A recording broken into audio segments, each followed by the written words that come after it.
A low, rhythmic ticking of a grandfather clock in a silent, marble-floored hallway. The sound of a heavy fountain splashing outside a window.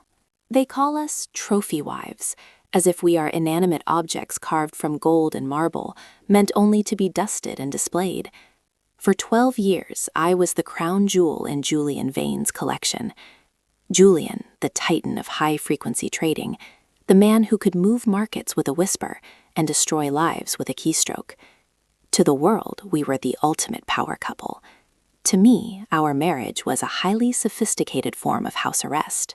Our home in Greenwich was a masterpiece of cold, clinical luxury. 5 stories of glass and steel that looked out over the Long Island Sound, but always felt like it was looking down on me. I wore the 5-carat apology diamonds whenever Julian came home late, smelling of expensive scotch and the faint floral perfume of whatever 20-something intern he was currently mentoring. I smiled at the charity galas, nodding while men in $3,000 suits discussed the fragility of the global economy, as if they weren't the ones shattering it. Julian told me once, over a dinner of Wagyu beef and silent resentment, that my brain was built for aesthetic curation, not for the grit of the gears. He liked to say that he handled the architecture of our lives, and I simply handled the lighting. It was a beautiful metaphor. It was also his greatest mistake, because while Julian was building his empires, I was studying the blueprints. I wasn't just a trophy. I was a student of his own making. He didn't realize that 12 years of being ignored gives a woman a lot of time to observe. I learned the cadence of his lies. I learned the specific way he sighed when a shell company was failing. I learned that the black box of his trading algorithm wasn't just math. It was a mirror of his own narcissism. I began to realize that Julian didn't actually love money.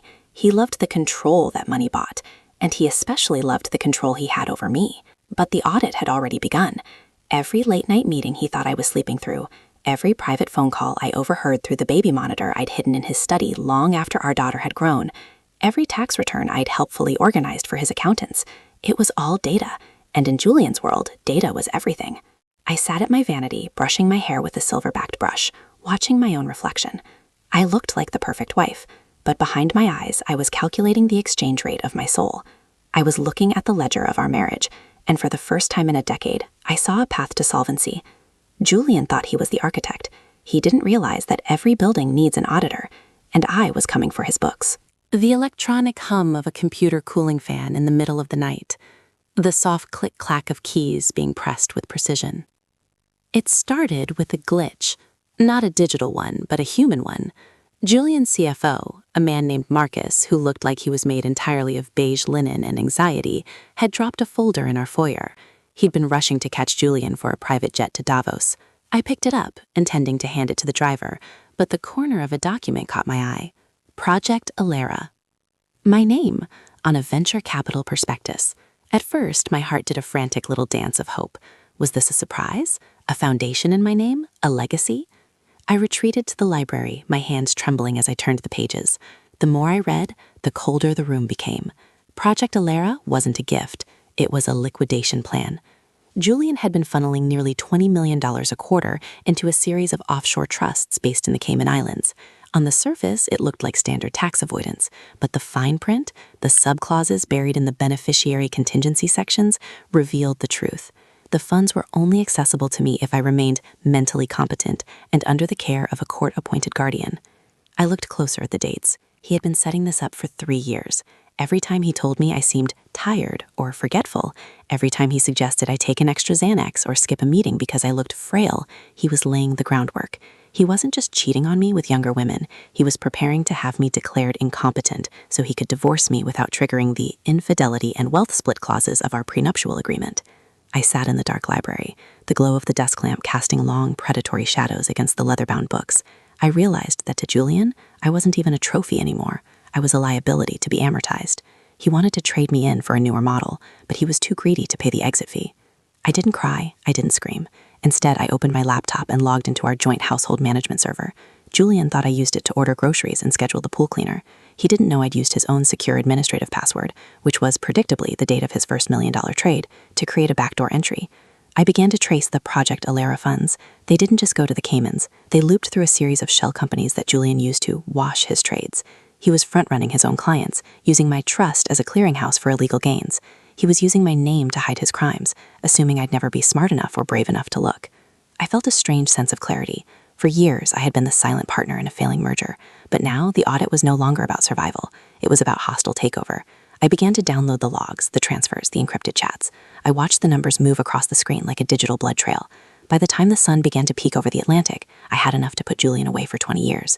But 20 years wasn't enough. I wanted everything. I wanted the firm, the house, and the pride he used to crush me. The audit had moved into phase 2. The sound of high-end club music, muffled as if heard through a heavy door.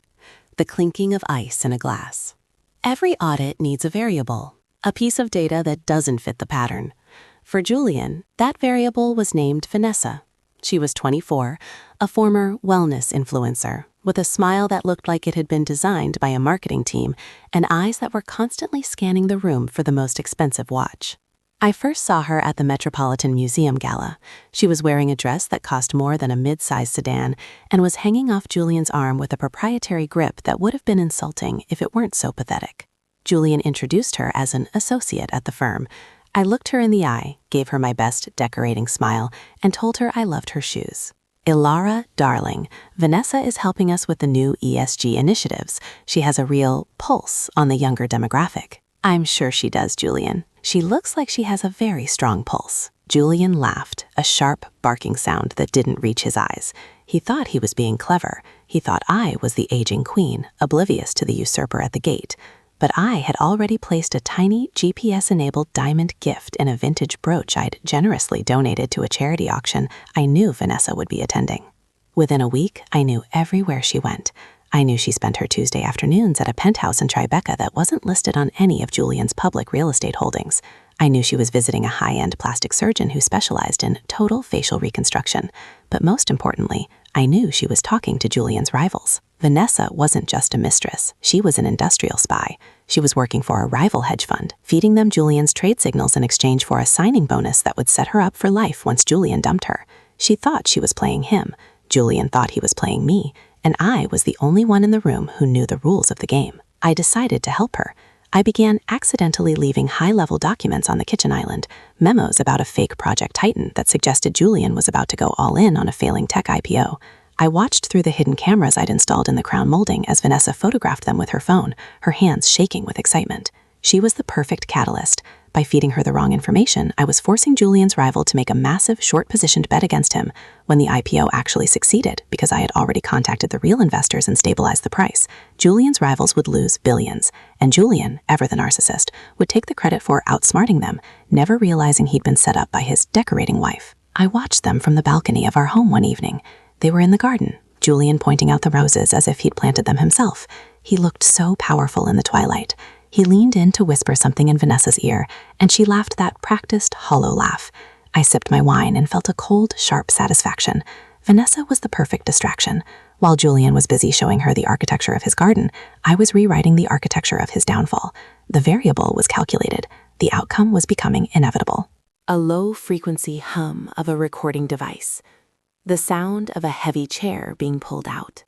Most people think a smoking gun is a dramatic confession or a blood-stained letter.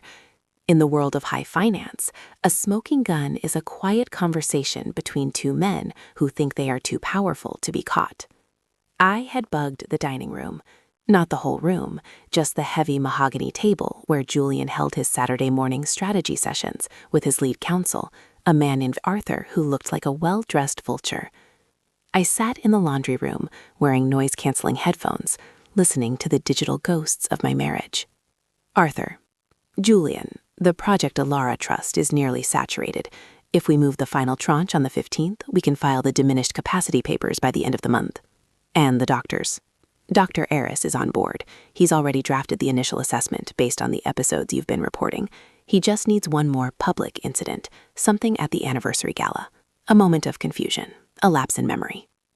It's for the best, Arthur. She's not the woman I married. She's become a shell. This way she gets the care she needs, and I get the freedom I've earned. It's a mercy killing, really. A very profitable mercy killing. Once she's in the facility, the power of attorney reverts to the trust. You can liquidate the remaining community assets without her signature. Make it happen. I want her moved by Monday morning. I sat there, the hum of the dryer the only other sound in the room. a mercy killing. He spoke about my life, my mind, my autonomy, as if it were a bad investment he was finally writing off. He didn't even sound angry. He sounded bored. I didn't stop the recording. I let it run. I waited until they discussed the specific bank account numbers in Switzerland. I waited until they laughed about how lucky I was to have a husband who cared so much about my health. When I took the headphones off, the silence of the house felt heavy, like a shroud. I realized then that there was no room for mercy in an audit. Julian had balanced the scales of his life by weighing my soul against his bank account. I spent the next 3 hours uploading the recording to a secure, encrypted server. I didn't send it to the police. I didn't send it to the tabloids. I sent it to Julian's largest investor, a man named Silas Thorne, who was known for 2 things: his immense wealth and his utter hatred for anyone who stole from his pocket. Silas Thorne didn't care about my marriage, but he would care very much that Julian was using Project Elara to front-run Thorne's own trades. I knew Thorne would wait. He would let Julian dig his own grave at the anniversary gala, and then he would push him in. I went back into the kitchen and made a cup of tea. My hands were perfectly steady. I looked at the clock. The anniversary gala was in 48 hours. Julian wanted a public incident. I was happy to oblige, but it wouldn't be the one he was planning. The roar of a large crowd, clinking glasses, and a string quartet playing a frantic Vivaldi concerto. The Pierre Hotel was draped in white orchids and silver silk. It was our 12th anniversary, a night designed to celebrate a decade of curated perfection. Julian stood at the top of the grand staircase, his tuxedo fitting him like a second skin, his hand resting firmly on my lower back. To the 300 guests below, he was the picture of the devoted husband. "You look beautiful tonight, Elara. Try to keep that look of graceful confusion we practiced. When the toast comes, just lose your place. I'll handle the rest." I smiled, my lips painted a deep blood red. "Don't worry, Julian. Tonight will be unforgettable." I scanned the room. I saw Arthur, the vulture, hovering near the bar. I saw Vanessa, looking radiant and nervous, checking her phone every 30 seconds. And in the corner, near the heavy velvet curtains, I saw Silas Thorne. He didn't have a drink. He was just watching Julian with the cold, patient eyes of a predator. The music swelled, and Julian led me to the center of the dance floor. We moved in a perfect waltz, a dance we had performed 1,000 times. He looked into my eyes, and for a second I saw a flicker of something. Not love, but perhaps a lingering appreciation for the aesthetic he was about to destroy. "It's almost time, darling. One last performance." The music stopped. A hush fell over the room as Julian took the microphone. He began a speech that was a masterpiece of subtle gaslighting. He spoke of our journey, of my unwavering spirit, and then, with a practiced catch in his voice, he mentioned the challenges we had been facing lately. "And while my dear Elara has been struggling with her health, her heart remains the anchor of this family. Elara, would you like to say a few words?" He handed me the microphone. The room went silent. This was the moment. I was supposed to stumble. I was supposed to look confused, to forget where I was, to prove to 300 witnesses that I was no longer fit to manage my own life. I took the microphone. I looked at Julian. Then I looked at the crowd. "Thank you, Julian. You're right. I have been overwhelmed by the sheer scale of the Project Elara initiative." I saw Julian's face go pale. The mercy in his eyes vanished, replaced by a sharp, jagged panic. In fact, I was so overwhelmed that I decided to share the details with our guests. If you look at the screens behind me, you'll see a live audit of the Vane Capital offshore holdings.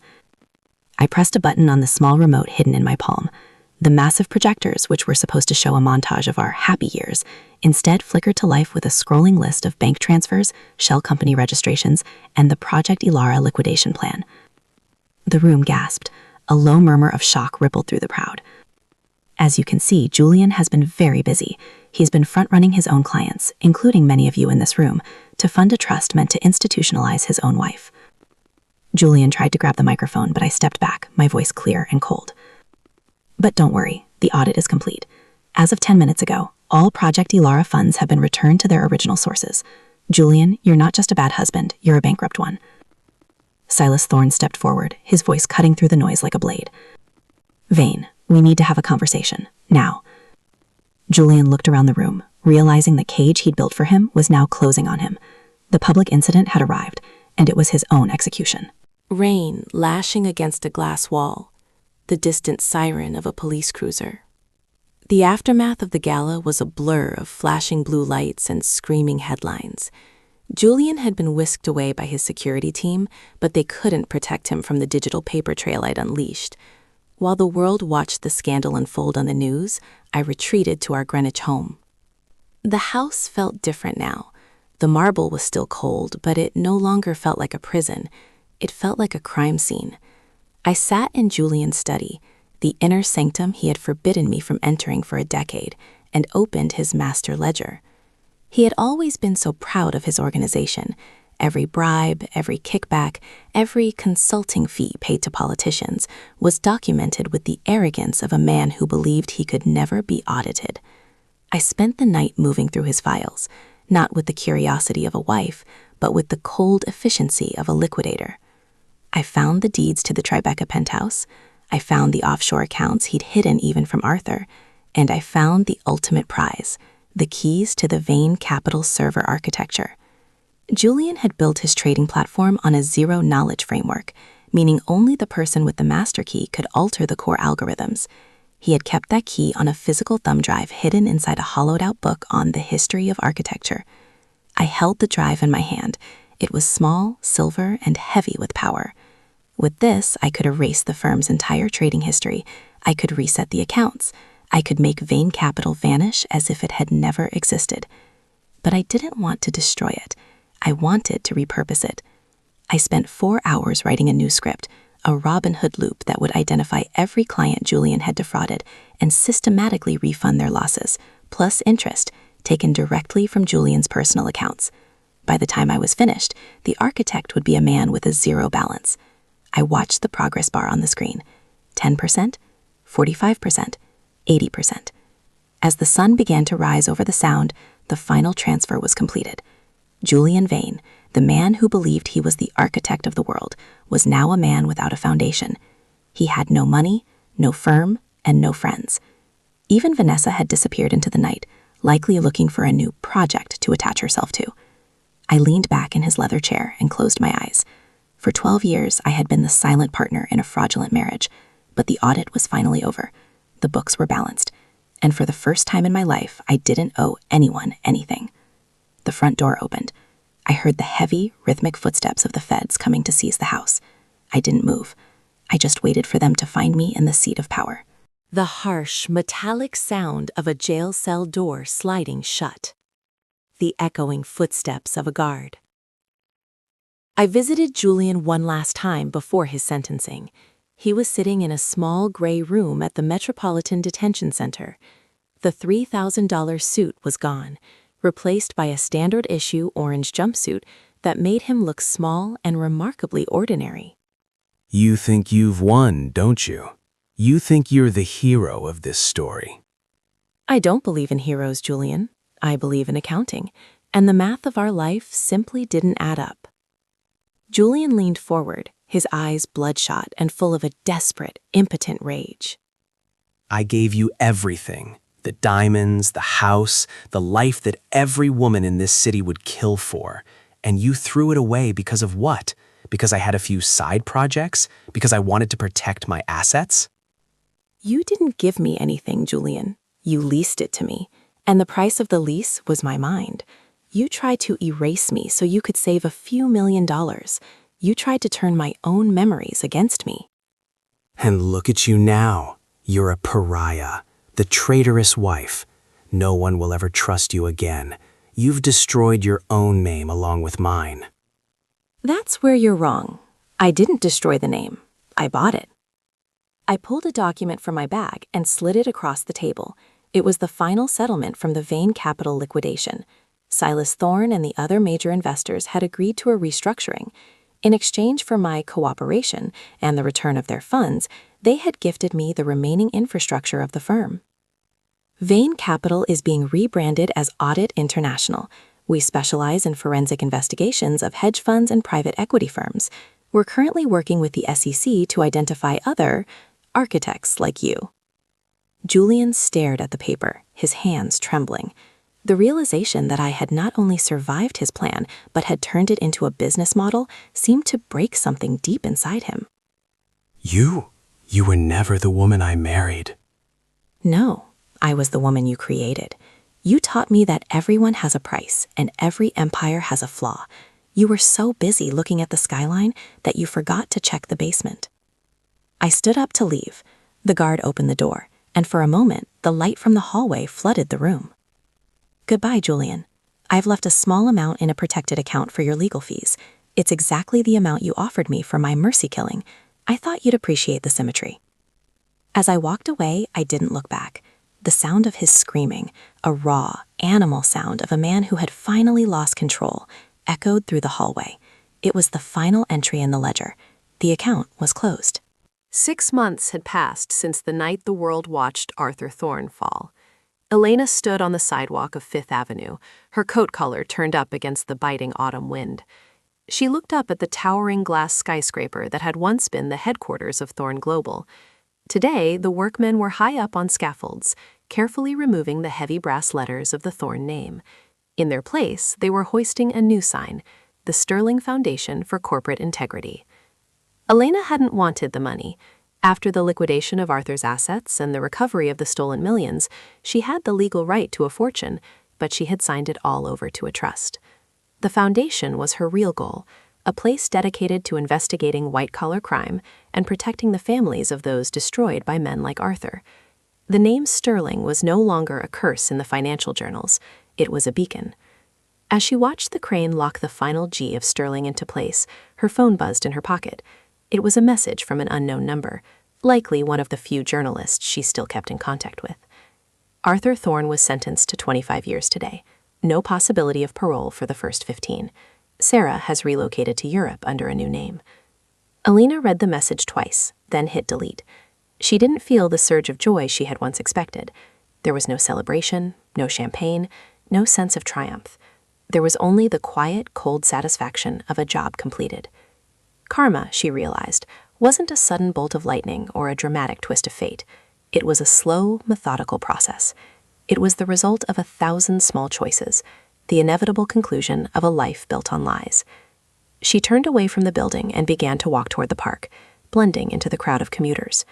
To them, she was just another woman in a black coat, another face in the city. She liked it that way. Her father's name was back on the glass. His owner had been restored, and the debt had been paid in full. As the sun set behind the skyline, casting long golden shadows across the pavement, Elena Sterling finally stopped looking back. The account was settled. The screen fades to black, leaving only the sound of the city and the faint rhythmic ticking of the clock, the sound of time moving forward, finally unburdened by the past. The rhythmic sound of waves crashing on a sandy beach, the distant cry of a seagull. I'm writing this from a small balcony in St. Bart's. There is no marble here, only weathered wood, the smell of salt, and a view of the horizon that feels truly infinite. People ask me if I regret it. They ask if the trophy life was worth the cost of the audit. I tell them that you can't put a price on the moment you realize you are no longer a piece of someone else's collection. Julian is in a federal prison in Pennsylvania now. He spends his days in a library that is much smaller than the one he used to own. I hear he's writing a memoir called The Architect. I'm sure it will be a bestseller among men who still believe they can control the wind. But out here, the wind doesn't care about Julian Vane. The ocean doesn't care about offshore trusts or front-running trades. I spend my mornings swimming in the turquoise water and my afternoons reading books that have nothing to do with finance.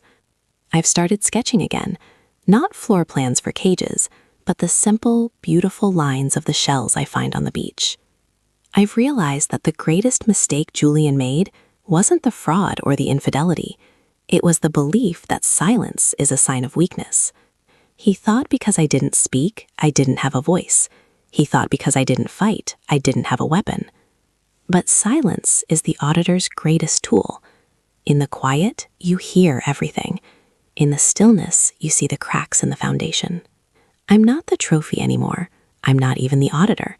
I'm just a woman who decided to stop being a character in someone else's story and start being the author of her own. I look at my hands. They aren't wearing the 5-carat diamonds anymore. Instead, they're stained with charcoal from my sketches. They look stronger. They look real. The sun is dipping below the water now, painting the sky in shades of violet and gold. It's the kind of beauty you can't curate. It's the kind of light you don't have to handle. I take a deep breath of the salt air and feel the steady, rhythmic beat of my own heart. It's the only ledger I care about now, and for the first time in my life, the books are perfectly, beautifully balanced. I pick up my charcoal and begin a new sketch, a blueprint for a life that isn't built on glass and steel, but on the simple, unshakable truth of being free. The spousal audit is closed. The new life has begun. The sound of the waves grows louder, then slowly fades into a peaceful, lingering silence.